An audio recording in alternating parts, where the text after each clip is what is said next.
and I have with me Lisa Allen-Agostini. We will be discussing Death on the Dry River, You which keep saying is on, it's in. I keep saying on, Death in the Dry River.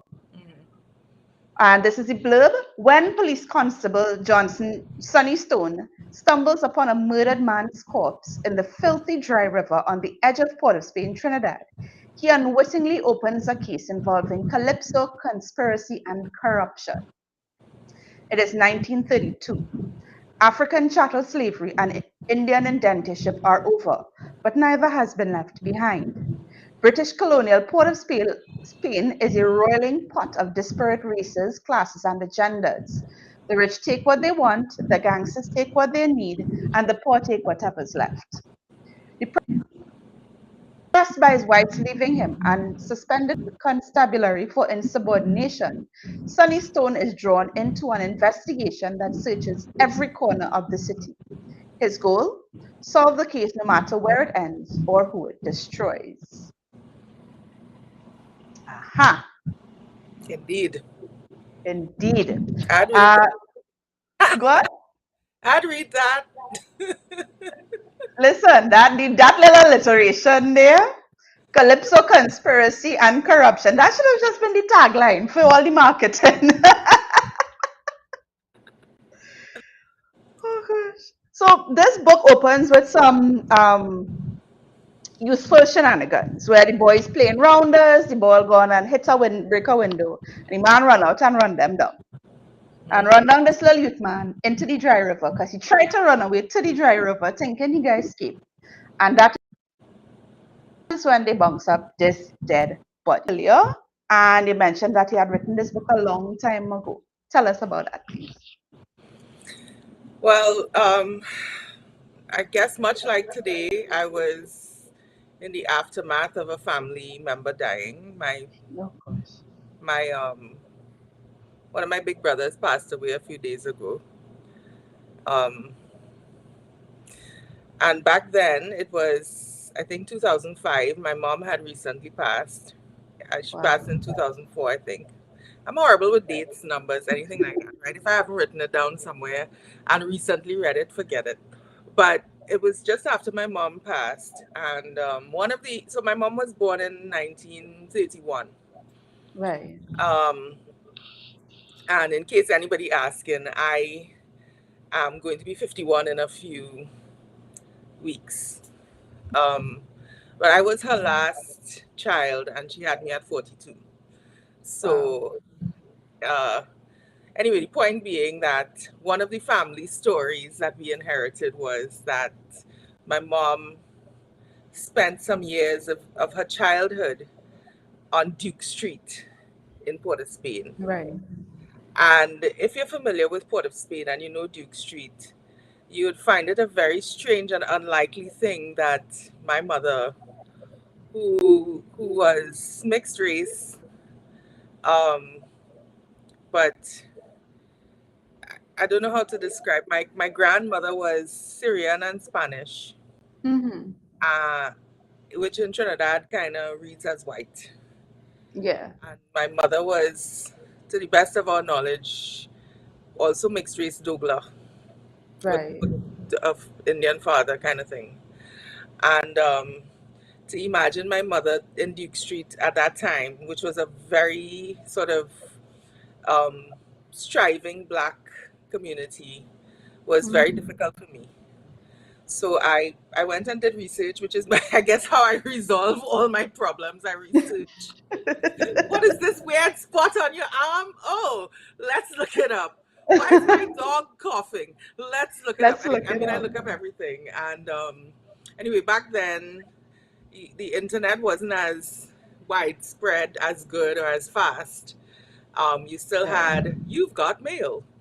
And, those kind of really kind of terrifyingly antique ideas right now. Um, but I went to the library and I went and I looked up Port of Spain and its history. I went and I looked up a lot of different ideas around that time and the economy, the people. and this book came out because I'd been reading a lot of Walter Mosley. Walter Mosley is an American writer. He's a Black American writer, and Right. he's known for creating a series with a character called Easy Rawlins. If you've ever heard of the Denzel Washington movie Devil in a Blue Dress, Yes. right? So that's an Easy Rawlins story. Okay. And so what they are is he is a detective, and Right. he is Black, and his crimes involve Black people in a Black part of Los Angeles. And they're unusual stories because if you are a reader of crime fiction, you'll understand that that doesn't happen.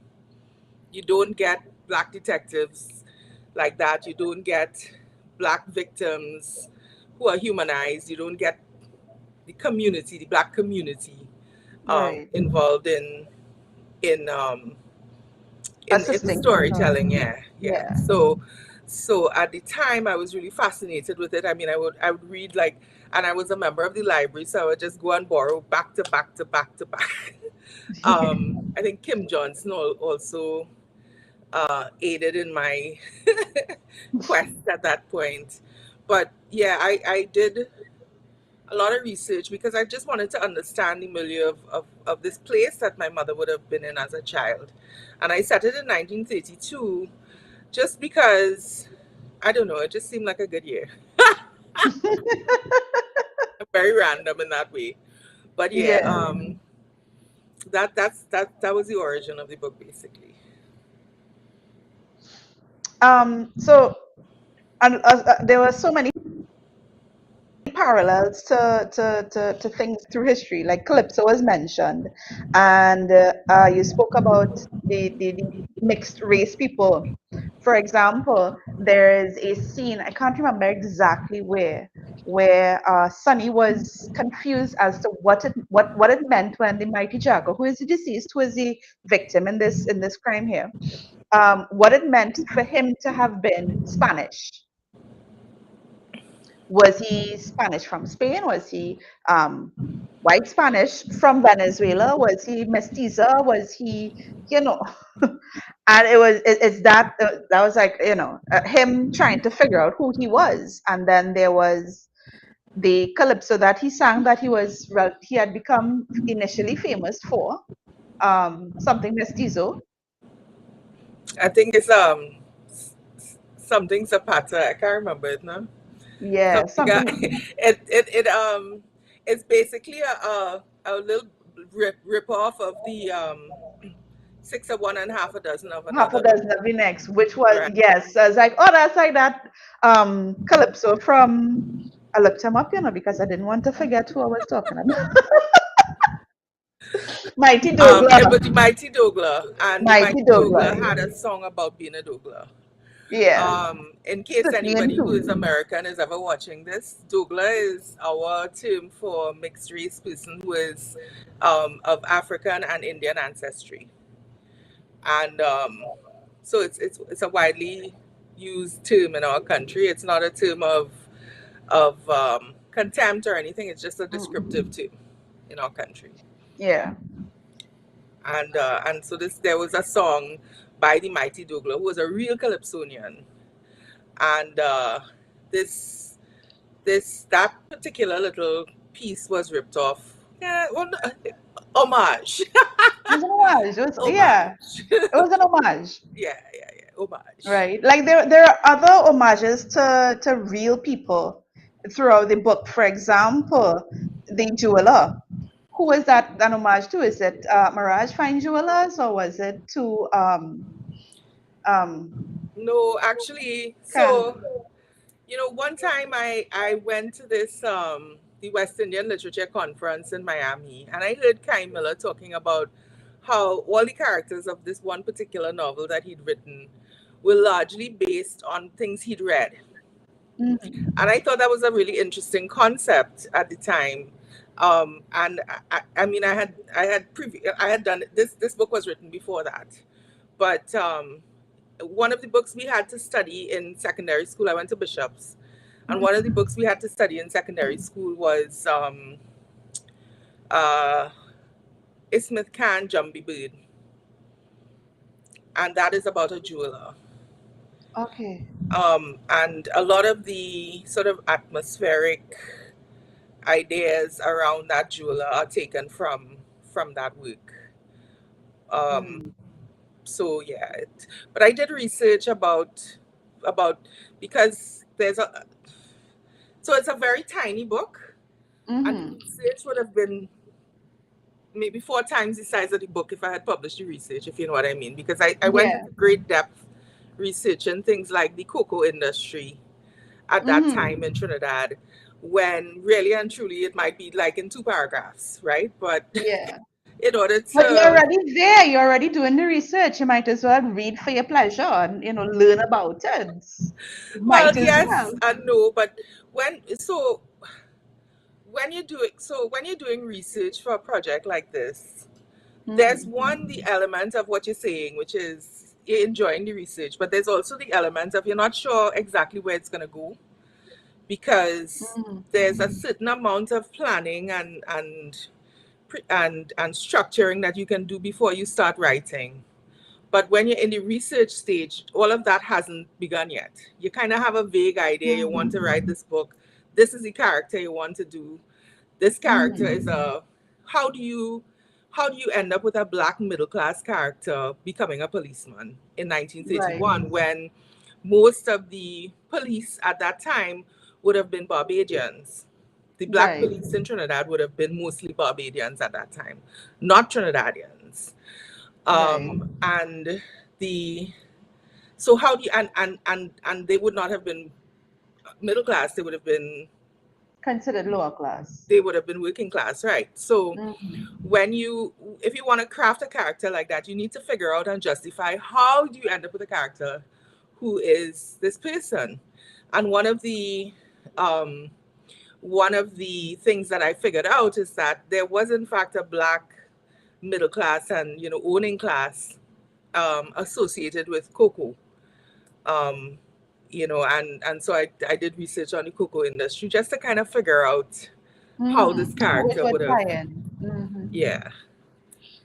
And So that would explain his I don't want to say his intelligence, but he knew a lot. He would have had to have like intimate knowledge of like a class that had money to spare, which is how he was able to identify. He figured out which calypsonian it was. First of all, he figured out it was a calypsonian because there was a guitar and a man in a very expensive suit, right? yeah, He was able to based on the fact that okay, so he's calypsonian, he's a musician, calypsonian, and he a mixed race man with curly hair. Yeah, that's the mighty Jaguar himself, because of his understanding of both class, his intimate knowledge of various classes, as well as his knowledge of the culture around him at the time as well. And so yeah, it's through that lens in which you chose to examine the classes, because he's a very observant man, right? He's almost Sherlockian. Like I said, he reminded me so much of Sherlock in the way he would analyze little things and his observances and so on. that's very, very flattering, because when I wrote the book, I actually felt that the weakest part of it was the mystery. I thought the writing, the atmosphere, the city, the characters were really interesting, but that the mystery itself was kind of boring and quotidian, and I I didn't I have any kind of mean, confidence that people would read it and be surprised at the end. I was like, everybody's gonna read the first page of this and know exactly who everybody was, and so it's nice to hear that it isn't quite like that for the readers. So that's good. So thank you. in terms of he was able to figure out, like Sherlock does that. He figures out who the person is. He figures out a lot from his initial observances, and then he has to wait for the rest of the mystery to unfold, which is what happened. Like we knew he died. We knew he was murdered. Why was he dead? We had to get the motive, and fleshing out the motive was that's why you start studying people. That's when people start shifting. That's when people start revealing, like when they went to his sister Lucille, right? and she wouldn't tell them. She said, "No, I don't have a brother. I don't have a brother." But he was able to say, "Look, I know you have a brother, right?" And he was able to tell her, "Look, I saw you, right? You were in distress. You are the only person that looks like him within, you know, this place, and we know he had a relative. So who are you to him?" And he was able to, and I think also because he was a black Trinidadian officer, that she opened up to him easier than if he were one of the other constables, or even like the inspector, because she saw him as being one of them, even if they weren't of the same race, but they were definitely of the same class, meaning lower. Because she would not have known he was, he had money from Grand Riviere. He had a whole cocoa farm in Grand Riviere. Yeah, I mean, and he is a kind of guy who he he makes himself fit into whatever society he's in, you know. He has that kind of quality of shape shifting almost. And this novel takes you through every single strata of the Mm-hmm. of the colonial structure at that time. It takes Mm-hmm. you everywhere throughout the whole city. Um, I owe a great debt to the book Voices in the Street by Olga Mavrogado. Mavrogad. I can't remember how to pronounce her damn name. Mavrogad. It's in the tanks. Oh gosh. Mavrogodato. Olga Mavrogodato. For Voices that in the too. Street. Um, uh, Crown Jewel by Rav de Boisser. Minty Alley. Um, and some other, other books. Other books. There were. I did a lot of reading in order Mm-hmm. to. I know it's small, small, small, but it have a lot in it. Yeah. Yeah, like, I was surprised when the book was done. Not because I'm a fast reader, but I've been reading so much sci-fi and fantasy, and those books they start at 90 keywords, right? Whereas any other genre, novel starts at 30 to 50K, right? Anywhere around there is fine, right? Novel, novella length, and so on. So I'm there, and because I bought Kindle as well, so I'm not seeing, I don't have like the visual of a book in front of me. So I'm Right. reading, right? And I But am it just, is it is it is sold as a novella. It's a short novel. novella, okay. It is sold as a novella. I'm not trying to teeth nobody head and tell them it's a long novel. It's a short novel, Yeah. and I'm aware that the length is quite. I mean, it's a bite. It's literally one bite. It, it's a, there's a soon to be author, and I'm quoting him already. And a friend of mine, and he said, "Listen, tell the story. Figure out what is a novel or a novella or a or a duology. Figure that out afterwards. Tell the story." And I felt like I got this story. Like I got when I said I was surprised because I knew I had put aside some time, like about 2 hours to read the book, and I was done in more than the 2 hours. And I was like, "What? How?" I didn't feel like I read a novella, honestly, right? Because it's one thing you're getting, because remember, you're also getting to know these characters so intimately, right? And you're getting to know them through their relationship with other people. For example, I have him written down here, Boy. You were talking about Boy, the milkman. Mm-hmm. Boy was the one that literally was the linchpin, basically. He's the one that his connections to each individual person was the one that kind of blew the thing wide open. His girlfriend knew where the ring. His girlfriend was the one that Well, you can't tell everybody who hasn't read the book yet the whole story. the whole story. But anyhow, there Please were don't. the story features a ruby ring that was stolen, right? So you'll have to figure out whether I is the person that steal it or not in the end. That ring is cursed. It's cursed. I say. um, the That's character. why I'm wearing Oh, red. I tried to, I figured if his girlfriend would have gotten him a ring, she would have probably gotten some earrings to match. So, they could match in, that kind of in thing. in the in that time of our history, there actually were characters like Boy. Boy was he was a milkman, and basically they had cattle. That area in St. Clair was cattle. Hmm. And then they went and they built all these nice big houses, but it was cattle before that. Hmm. And so he yeah, he is based on the historical fact of there being cattle, and Hmm. they used to deliver fresh milk, unpasteurized fresh milk, to households in a metal can, basically. Um, Hmm. and so that was his job. He was a dairy farmer who would deliver milk, and so it took him to different places around the city. And so that was a convenient way to get, yeah, knowledge about the different parts of the city as well. Yeah. And he was also very, how to put it, like he was one of the most enjoyable characters. Like you know boy, either the man that is sell doubles, or the one that is, the wiper man by the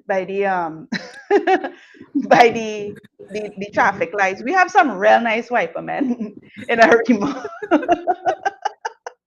But yeah, you know these characters that, they everywhere, but I saying, but and they're pleasant, and anything you need to know about the area, you just ask, and they're the ones that will tell you. That doctor does open by 10 in the morning, but he does close by 7. So either you go early by this one, or you go late by that one. And they know everything about the area, and they know everybody business, you know. Largely, yes, yes. Yeah, he's a Yeah. soulfish. He's a real soulfish. Yeah. Yes, and that person is a soulfish.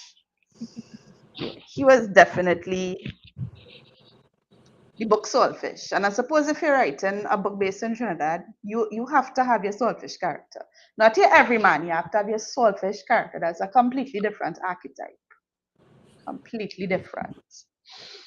Now we were talking about the other characters, and there's a character that does not physically appear in the book, but she's one of the most fascinating characters. Let's talk a little bit about Sonny's wife, June. So, when we meet him, the character Sonny is uh his wife has left him, and it's precipitated a kind of personal crisis in his life. But the reason that she left him is also part of the story, so I'm not going to go into that. But basically, Mhm. Joan is a character who's caught between what she is and who she wants to be. Um, what she is deeply tied to a spiritual tradition and a faith that was illegal. Right? Her family was spiritual Baptist or Shango Baptist, or they practice Ifa traditions, and that was illegal in our country up at that point. It was made illegal in 1917 and not legalized until mid 50s. So at this point in 1932, for her to even be a Baptist, for her to even be doing what she was doing spiritually, was illegal. And another book that we studied in secondary school was The Wine of Astonishment, and that also features, you know, police interacting with Baptist people when the faith was illegal. And so you had a sense of her wanting to be a striver. Between you and me, she went bishops. She because bishops was also founded in like 1921 or something like that. I should know, right? They Mhm. beat it into, well, they don't beat you, but At the time when I went to Bishops, we were taught this as part of history in Form 1. Right.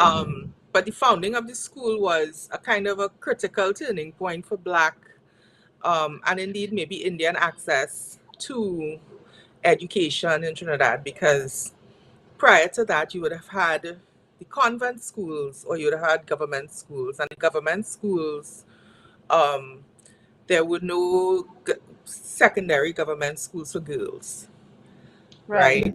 There was QRC, and that was it. Francois didn't come around until the 50s, Right. so that at that point in our history, if you were a Black girl striving to join the middle class through education, you would have either got an exhibition to convent or got sponsored somehow to go to convent, Right. or you would have gone to Bishops. Okay. And yeah, so Bishops was that opportunity for young Black girls. And so she had this opportunity on one hand, she wanted to be something, right? And then, but she also had this faith tradition, and if you belong to that kind of faith tradition, it's a very difficult thing to excise from your life. Mm-hmm. Difficult and possibly ill-advised. So My comments on from Facebook are not coming through. Uh, Goldie, hi, heart and sparkle emojis. Makista watching from Diego Martin. Hi, Makista. Nabil stepping in late, but here to support, and you are always welcome and appreciated. Thank you so very much. So those are being of a certain faith and trying to avoid they were talking about it on Tumblr, where they said, what happens if someone refuses, to follow destiny? And they said, that's the updated trope, Destiny is trying to reach you about its extended warranty offer, which, it happens, especially when you are tied to a particular faith, that even when you try to leave, that your personal faith convicts you basically. It's like you believe, you personally believe, and I saw that happening to her. And like, as typical with women, when they choose to like, you call her a striver, um she was demonized for it by Sonny's friend, Marie. Marie well, and she Bobby's class. was Not demonized for her demonized. faith. She was demonized for leaving her husband, Right. who loved her beyond reason. I mean, he loved this woman bad. He loved this Right. woman. He would not betray this woman. And meanwhile, she gone. She Yeah, not they even just in the seeing the book. gun. They're not seeing her personal. Like you could write a whole book on on Yeah, Joan right actually, now. the next part of the story was supposed to be about her coming back, and that Yeah. upheaval now of his life when she comes back. I never got around to writing it, but maybe if people seem interested in a follow up, let's see how this one does. If it does well, I'll do a follow up. Like, I mean, lots of crime in the area, and there's the opportunity for him to, because again, people trust him. People Hmm. trust Sonny. So there'll be that, there's more crime he could solve, corruption.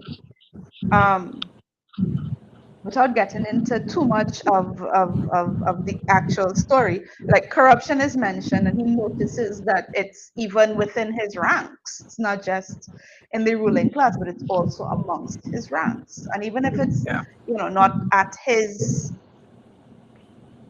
precinct, it's elsewhere, but it's there. And it's the realization that you can't get out of it. Like you can't, it's so difficult for one person to just rip all this corruption out. And that also features throughout, not just his personal experiences with it, but also other people's experiences as they come up against these people that are being backed by England, basically. There's that within the genre of crime fiction, and particularly sort of mid 20th century stories set in the mid 20th century. I want to say there's a Right. lot of that. Hi, I mean, Paula. I Yeah. mean, like you have L.A. Confidential, for example. Mm-hmm. Amazing book. If you've never read it, you should. Don't just watch the movie. The book is excellent. Which is really basically about police corruption and Mm-hmm. how that is insidious and very difficult to. It's hard to identify and it's also hard to stop. You Mm-hmm. know, and so yeah, it's a. I use a lot of crime tropes in the book. It Mm-hmm. is a comfortable read for somebody who's familiar with crime stories.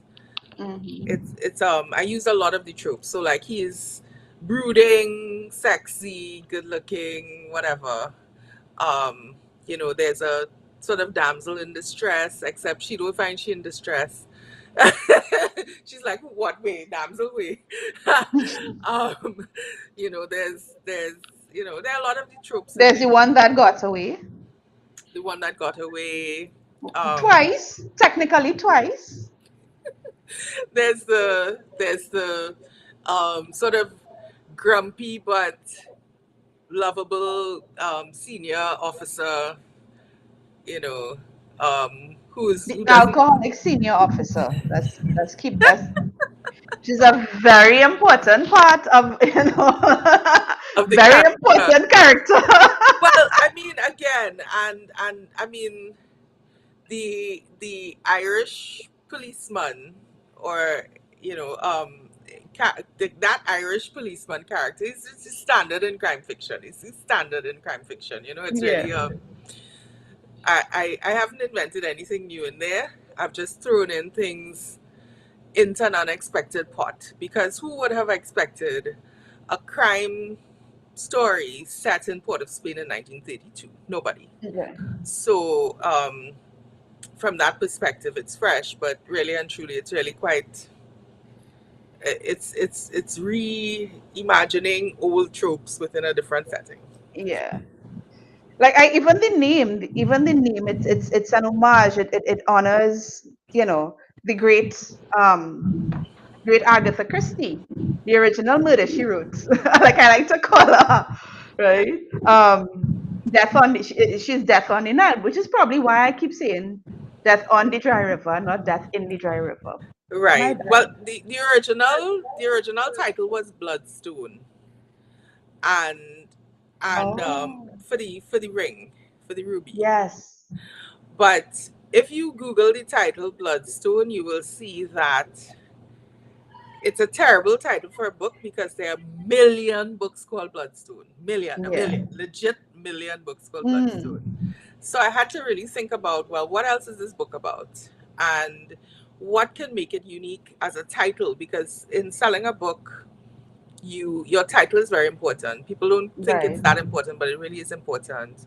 You want to have something that is different. You want to have something that's not um, impossible to remember, but something that has not been heard before. And Right. so I came up with Death in the Dry River based on that. And yes, of course, it does speak to, Murder on the Mm, Orient Express, Death on the Nile, whatever yeah. else, those other kinds of, Yeah. um, those kinds of classic titles. Mm. But When yeah, I there's did the there's only post, one Death in the Dry River. exactly.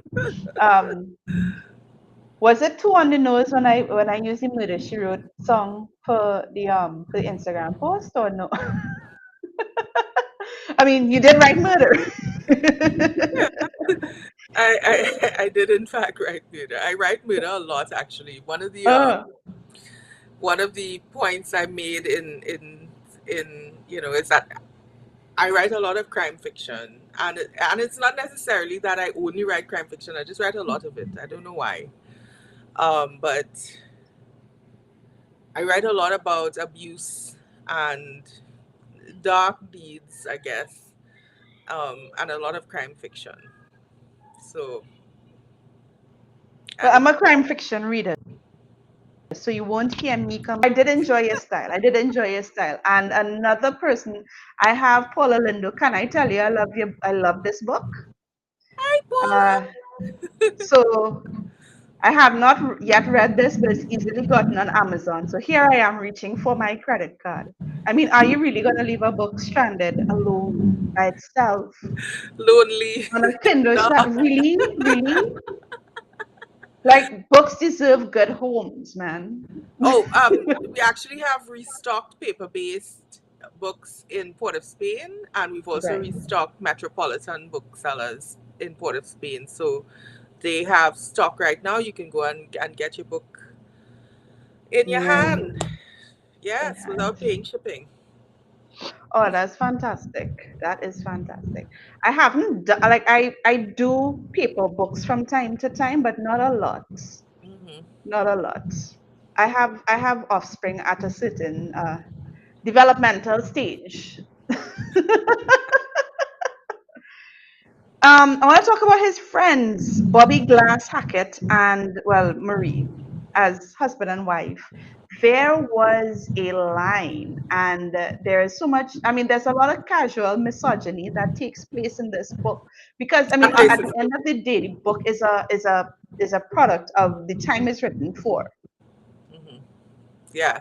What I really don't like is when I'm reading something or watching something and they've done this revisionist cleaning up of language and behavior to suit the time of the audience. I think that's kind of rubbish because if you wanted to set a book in um a cleaned up version of that time, well then invent a cleaned up version of that time. But this is not Right. that time. This time, people use certain language, people had certain behaviors and certain responses to things that, you know, and you can read it and be like, oh, these people are disgusting. Or you could read it and just think of it as a historical, you know, a documentary Mhm. about a historical period, Because at the end of the day, documentation. this is a contemporary book. This book takes place within our, like, within a specific a period in history. It takes place within a specific time and place and region and culture, and a certain set of values, Yeah, right? yeah. This isn't fantasy or sci-fi where you create your idealist world, which is valid in those genres, provided you've done the work to Hmm. create that world. But this is historical crime fiction, Right. which So means it in that has sense, to the be world I'm applicable. building is a world that has already existed, but I have to build it now for the readers who have never seen that world, who have never entered into that world, Hmm. who may or have only have seen that world in postcards. Hmm. And so, the old black and white postcards Or that your grandmother who was born in whatever in the 20s, and she's like, no, I was there in Port of Spain, and this wasn't like that. No, that it isn't again. that. Outside that, I said, you also have to write for the grandmothers who were there, who were born in 1920 something, and reading your book for the first time and saying, no, I was on St. Clair and on that street, and that wasn't there. She's talking rubbish. Well, I Had hope no they house. wouldn't say that. No, but I mean, that's who you're writing for as well. If you're writing for a real, or Yeah, you don't want that person to be no, but as in this is inaccurate or that is inaccurate. yeah. You want that somebody from that time period reading this is be like, oh yeah, that was there. That was, you know, to Hmm. put in the work to recreate, even though the it's there. A lot of people also don't do their due diligence to create those worlds. And I felt I felt like this was like my grandmother also grew up in Port of Spain and spent the majority of her life there. Hmm. Right? I think it was in the late 70s they moved to Rima. So, like this felt authentic to the stories I grew up reading, hearing, sorry, about Port of Spain when she was a little girl and so on. Right, right. Sinclair and Belmont and you know Yeah. Yeah, so it felt What right what- for the time period. I think what we take for granted when we watch films or we read books about um, early 20th century cities and other countries is that we have a shorthand and understanding of what New York would have been like because Mm-hmm. we've seen it in so many films, we've read it in so many books. We understand New York, from in a deep way because of the literature that and the film that the art that we've consumed. And no such thing exists for our country at that time. So, in that sense, I literally had to do world building in order to set the book there. Um, Mm-hmm. as opposed to if today I tell you we chipping down the road, you can imagine the road, you can smell the petrichor, Mm-hmm. particular kind of way the heat does hit in Port of Spain because you know the Mm-hmm. road today, but Mm-hmm. you don't know the road 1931. So I really had to write, everything kind of from scratch, um, to give the reader the impression of being in that world, being in that Yeah, time and place. yeah, it was very, very immersive. Like I said, like one of my friends, we say sometimes you forget to read in words when we talk about how immersive something is. Right. And like I said, I felt like the book finished quickly because I didn't feel as and it felt quick when I looked at the time. Because I had something else I was going to do, such as set aside my 2 hours. I set my time and I like, right. And I said, but I have so much time left. I had like a whole half an hour left. I didn't read that fast. I It's a short deliberately book, didn't it's read a that novella, fast. it's Right? But it was immersive. Nothing was left out. I felt the bacchanal. I felt we don't have tension in Trini books. We have bacchanal, right? We don't have drama. We have bacchanal because it's better. And like I was there walking with him. Like yes, driving to Marval is one thing, but he man had to take a donkey cart, right? I felt like I was there. I feel every pothole. I feel every corner over. remember this would have been now Trinidad has always been at the cutting edge of technology. Yeah? I don't want you to Hmm. feel like it was some kind of backwater place. Trinidad was like one of the first places, not in the Caribbean, in the world to have cinema. Yeah. Hmm. We are people who are early adopters, you Hmm. know, and so at that time we had train. I think we still had tram, trolley car, Hmm. and there was a kind of a overlap because one was being phased out and another was being Yeah. brought in. But yeah, it was a time of that kind of public transportation. And if you did not have a car yourself, as very few people had cars at that time, or relatively few people had Hmm. cars at that time, your mode of transportation would have been the train or, walk, or you Hmm. ride a horse, or you take a donkey cart. Those Yeah. were the modes of transportation at that time. We're Yeah. talking about it could take you days to get from Tabaquite to Port of Spain. Right. you know? Yeah. Yeah. And I think that and so there were a couple.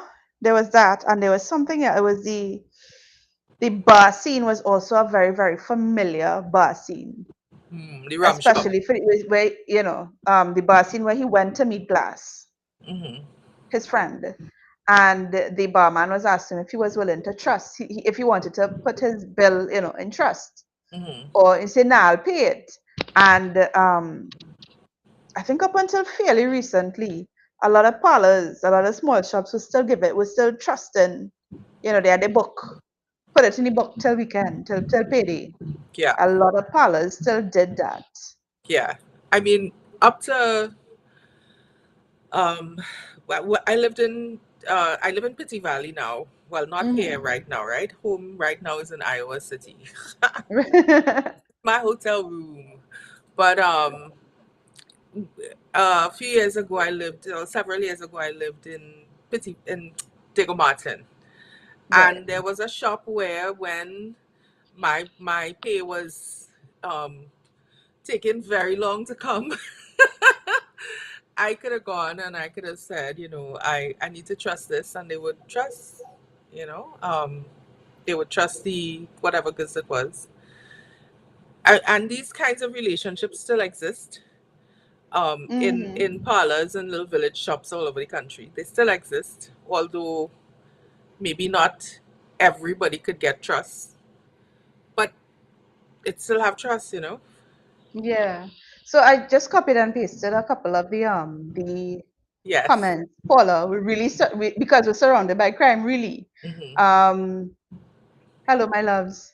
Now Nabil says Caribbean historical crime fiction, a truly underserved genre. Yeah. Yes, yes. Yeah. I got like like again you spoke about the tropes, but the genre of crime fiction that you gave was really detective noir. Hmm. Again with the personal issues, the way they came after him, right? They knew where to go after him. And again, he's also a disgraced former. He's been disgraced from the force, so all this kind of thing. He's on suspension, Hmm. but he still has his links. So all these are, and Nabila is correct. It's a truly underserved genre. So if you continue to write, I mean, a lot of us will continue to read. Thank you. That's very kind of you. Go Well, and I buy the mean, book, buy the book, buy the book. yes, please do, please do. Buy and give it to your friends for Christmas. It's a nice little present. And their birthdays and Valentine's is also coming up. So All the things. All all the the things, all the things. Yeah. If you love somebody, you'll buy them stuff to read, which is how I got a husband, okay? He bought me stuff to read. And I was like, okay, this is the life I want. I can say that about my first husband, not my second husband. My first husband was actually he's the publisher of this book.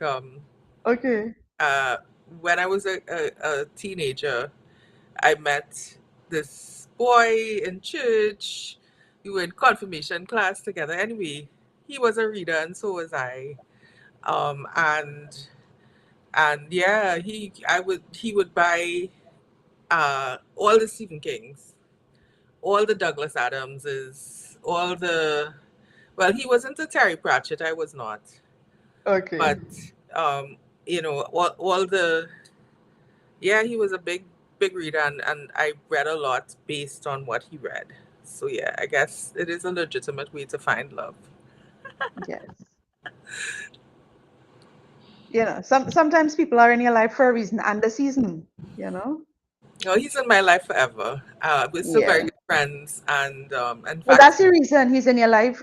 He has different seasons. He was friend, he became husband, and he's friend again, you he's know? friend, he's Yeah. colleague, he's my he's my tech support, he's my emotional support. He's also my older daughter's dad, so we have a relationship as co-parents. Yeah. Just yeah, just a person who has been in my life for a long time, and I That's love that him. that's beautiful. Yeah. That's lovely. So, you have another book, The Bread the Devil Knead. Mhm. How is that? Like, it's a different genre, Mhm. right? Could you tell us a bit about it? It's one like I told you before, like why I didn't get into it at the time, and I'll probably give it a go, soon enough. But it Well, was a bit heavy for me at the time, at the moment. let me get it. Hold on. Okay, sure.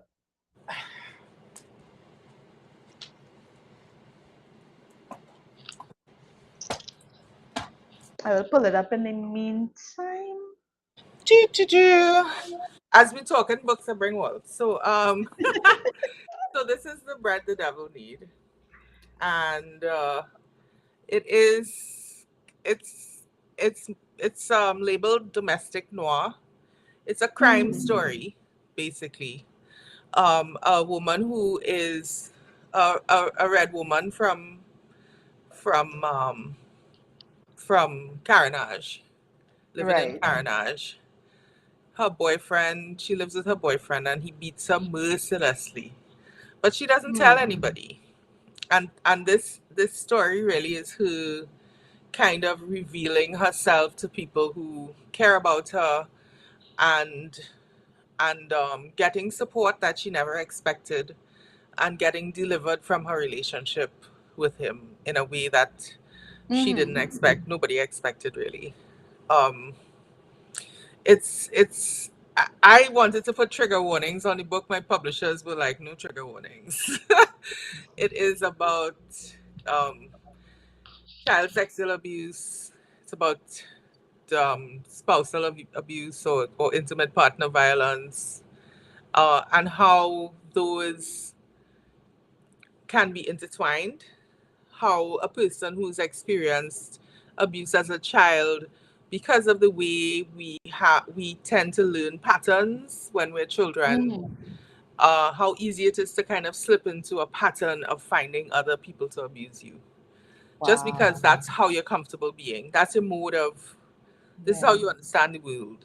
And abusers see you and they know you, and they they're like, oh yes, because they too very often, not Develop all the time, patterns.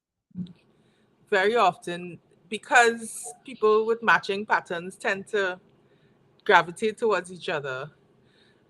Yeah, you very often find that people who have been abused once will keep getting abused just because they have the same patterns, they haven't changed their patterns, Hmm. and abusers recognize those patterns and take advantage very often. Yeah. So the book it was shortlisted for the Women's Prize for Fiction in 2022, and it still has its great fans across the world, to my eternal gratitude. People are still reading it and people are still talking about it, and I'm really grateful for that. And I hope that the conversations that it generates continue, and that people understand that they don't have to continue to live with those patterns and in those damaging relationships, that they can leave, Yeah. that they can make different decisions, that there is support available, and that yeah, they can be delivered. Yeah. Just to get a couple more. Paulo says, and also a great book. Toko Nikki says, Lisa, you, a lot of people were like, you got Lisa? Oh my God, I love Lisa so much. So you do have a lot of love out there. I am so grateful to be living in a time where technology can connect us like this, where I don't have to, wait to meet you in a bank line to exchange phone numbers and say, oh, by the way, I don't know if I don't know how many people besides the people that besides our mutuals know, but Lisa was also a journalist for a very long time, and I've known your writing. That's how I know your name, right? And your writing style and so on. Um, so I'm very grateful to be living in a time such as this where we can connect, anywhere in the world. I'm also grateful that you chose to still come on the podcast despite the loss of your brother. Again, condolences from our family to yours, Thank you. right? And somebody said, her brother died. You're still going ahead. I said yes. Lisa said yes, and I respect people's decisions. Yeah, I mean, look, I did not go in and do anything today. I stayed in bed and I ate too much and I read, and I watched too much TV. And I will continue to do so. As soon as this interview is over, I will go and continue to eat too much and watch too much TV. That is in fact my plan for the night. But Right, um and there are a couple of things that are kind of hitting me, like, so Diwali is coming up, right.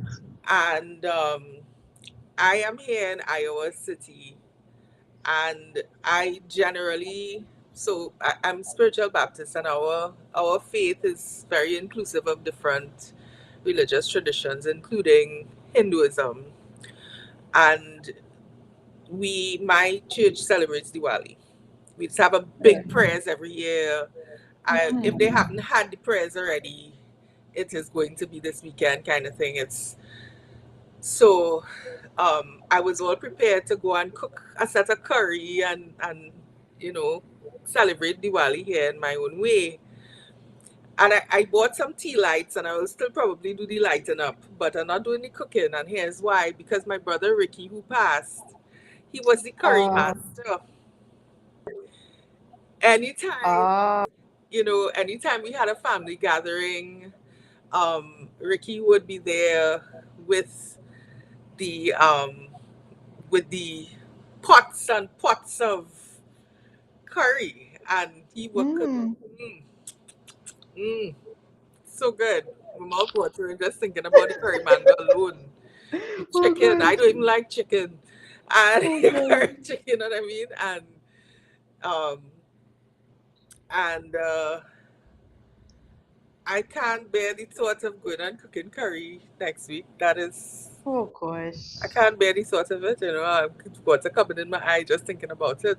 Oh Lord. I don't want to give you the impression that we were close, close, close or anything. He was almost, I guess, uh, 20 or close to 20 years older than me. And Wow. he was always my big brother. You know what I mean? Yeah, My yeah, big yeah. brother Yeah. in that way. And, but I do cherish the memory of him, and I'm grateful that he was in my life, and I will never forget his curry. I will never forget his curry, and I really, yeah, I can't bear the idea of going and making curry for Diwali. I can't bear the idea of it. Oh But other gosh. than that, other than eating too much today and watching too much TV, life will go on. I'm not, I don't know when the funeral is, but I don't think I'm going to go home. Well, one, I can't afford it. And two, the Lord Jesus Christ said, let the dead bury the dead. And I believe him, you Okay. know. Um, I I'm here for a purpose and a reason, and I think Ricky was proud of me as a writer. I think you would So have been. Yeah, for sure, for sure. And I'm so not saying that because you're my friend and you're grieving. I'm saying that because I've read your work, right? There was an anthology called Caribbean Noir, and a lot of it was criticized in the comments, in the reviews, with the exception of you, and they're like, except for Lisa Allen-Agostini. so Trinidad Noir is, I don't have a copy of it here. A man have it and he ain't returned it to me yet. I brought as many I brought a copy of each of my books here with Right. me, right? To share with the other, not to give away, but to have them access, Yeah. you know. And so one of the other writers has my copy of Trinidad Noir, but I, Hmm. I have the lead story in it. It's called Potluck, and if Yeah. you go on the audible.com um, site for the audiobook, that's the sample, that's the free sample. So you can actually listen Yeah. to the free sample for free. Yeah. And I narrate it. So Okay. Yeah. you can actually even listen to the first chapter of this for free on audible.com as The, well. wow. Yeah. And I also narrate that. So if you Okay. find my voice annoying, don't go. Don't. Nah, man, Lisa. Nah, man. Oh, but Lisa, I cannot begin to tell you how much I appreciated having you here. Like, yeah, I think I just like, yo, Miguel, I get Lisa. Okay. I was like, no, no, no, no, Lisa Allen-Agostini. He's like, I know that name. Again, you were a journalist for many years. Your name is very familiar to a lot of us. And I was like, yeah, I get Lisa Allen-Agostini. He said, wait a minute. Well, happy to be here, but I hate to spoil your giddiness about it. But I really am very open to interviews, and anybody who asks, I try to accommodate them because I don't want to be some kind of ivory tower, unreachable person. I No, write for I people. have been. I've known you to. I have since we added each other on Facebook. I've known you to be that kind of person.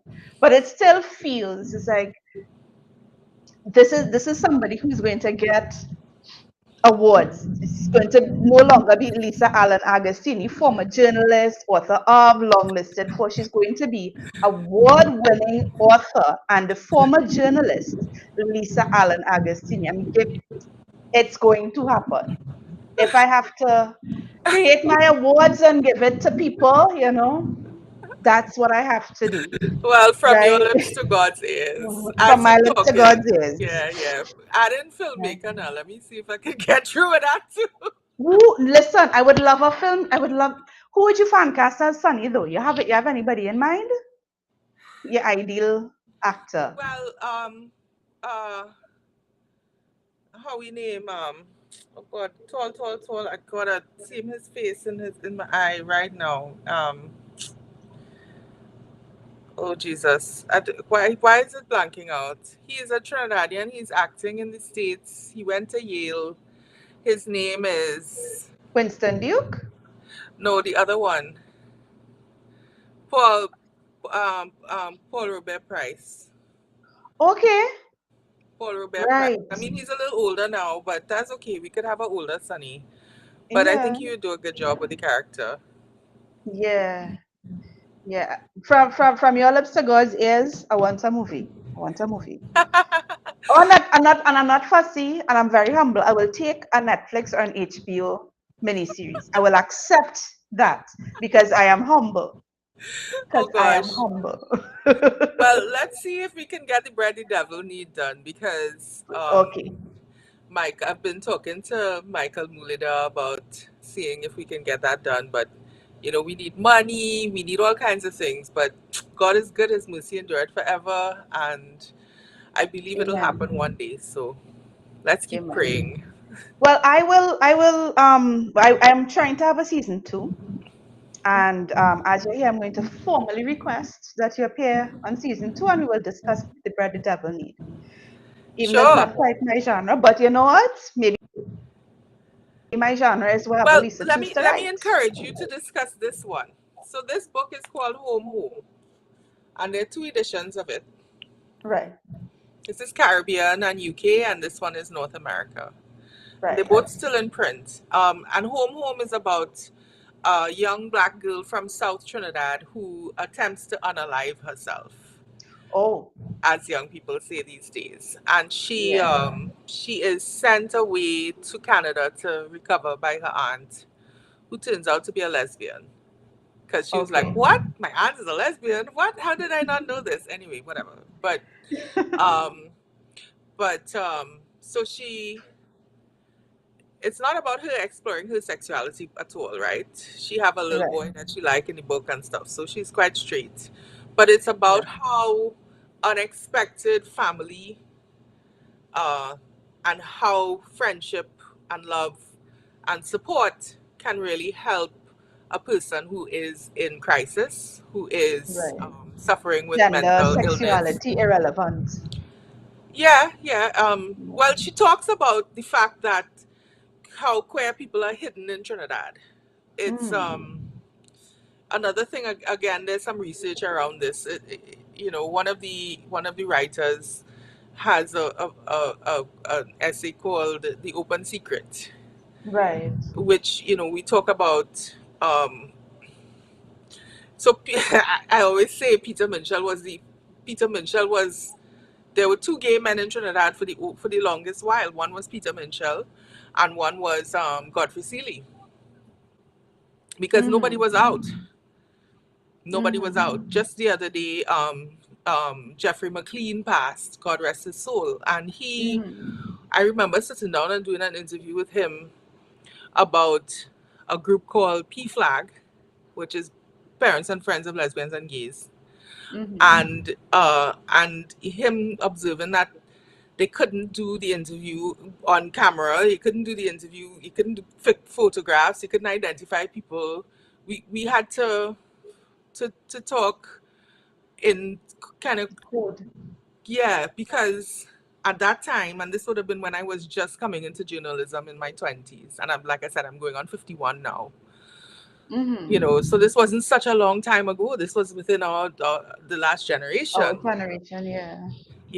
People were so afraid to come forward with their story. They couldn't be out because they would take your child, they would fire you from your job, you would lose your housing, and these things still happen, right? So anyway, but so the character reflects on those kinds of things, but it's not a book about sexuality. It's a book about mental illness and young people and how to support them, basically how to support a Right. young person who's in crisis, and or anyone really, because a lot of adults have read the book and have said that they identify with the experience of the protagonist so closely,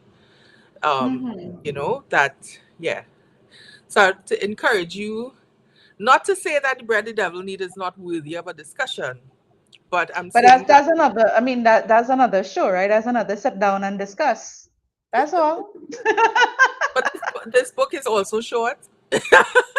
This book Warning. doesn't have to be long. I shocked myself the other day when I wrote a manuscript that was 105,000 words long. I was like, what?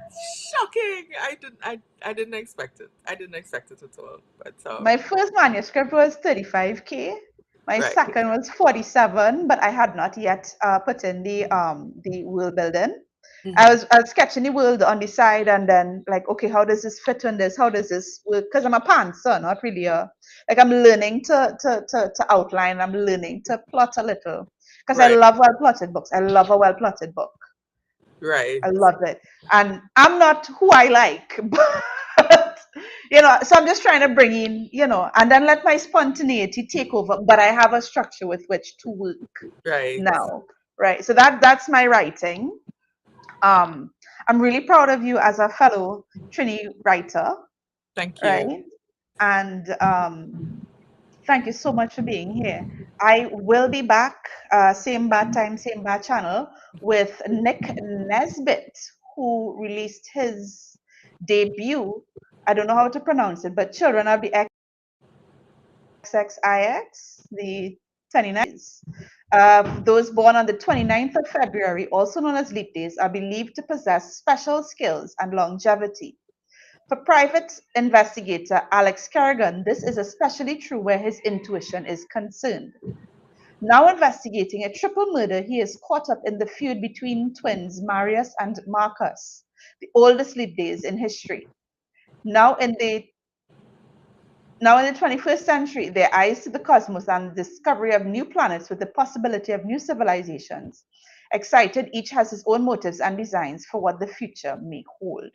So I haven't read that yet, but we will definitely be doing that this Wednesday coming. Sounds great. And congrats to him. So very special congrats to Nick. I will see you next week. Everybody, thank you so much for joining us. I do not know why I am not getting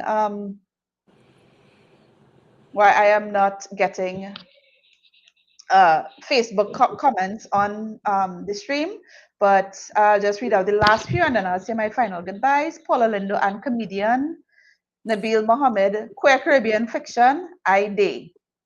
Right? You should check out Dating Countdown by Angie Peltier. It's the third in the series and has a lesbian couple. Nabil responds, I also did it. Correct. And yeah, those are the comments. Thank you all so much for being engaged and thank you all so much for being here and joining us. Lisa, again, thank you so very, very much for your time. And thanks for sharing your work with us. Everybody, have a Thanks for good night. having me. And